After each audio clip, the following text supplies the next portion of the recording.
dinala ni Liam ang mga staff sa pinagtataguan ng kanyang mga magulang dahil may narinig siyang nagradyo mula sa kanila na nagsumbong ito sa hostage taker na nandoon siya sa bodega.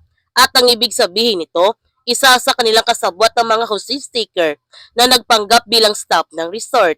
Nagtanong si Luna kay Liam kung sino sa kanila. Ang sagot ni Liam, kung sinong may radyo at earpiece, yun na yun. Kaya sinimula na nga ni Liam na kinapkapan ang mga staff. Ngunit nabigo siyang mahanap ang radyo o earpiece nito. Sinabihan ni Luna ang kanyang kaibigan na di kaya na mali lang siya sa kanyang narinig. Pero alam ni Liam ang kanyang narinig. Sinabihan ulit ni Luna ang kanyang kaibigan na baka guni-guni lamang niya ito dahil wala pa siyang sapat na tulog, gutom at pagod pa.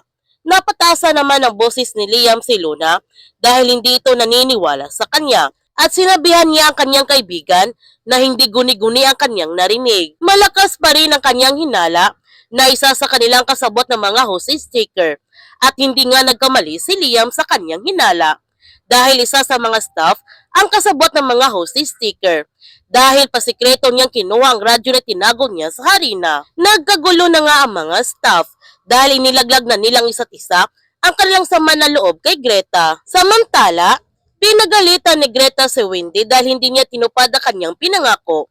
Dahil sa kanyang ginawa, masama na ang loob ni Liam sa kanya. Kahit makatakas man sila sa isla na ito, sirang-sira na siya sa kanyang pamilya. Humingi naman ng tawad si Wendy kay Greta dahil naiipit lamang siya, kaya napaamin siya nito. At alam niya na hindi kayang magalit ni Magnus sa kanya dahil mahal siya nito. Ngunit galit pa rin si Greta sa ginawa ni Wendy, kaya pinagsasampal niya ito. Buti na lamang nakita ni Magnus ang ginawa ni Greta, kaya napigilan niya ito kaagad. Nasa maayos na nga ng kalagayan ng mag-asawang Murillo at si Jules. Nananalangin naman sila na sana makaligtas rin ang iba pa nilang kasamaan sa La Playa Roja. Habang si Mama Onan, ligtas na din ito at nagkayos na silang dalawa ng kanyang anak.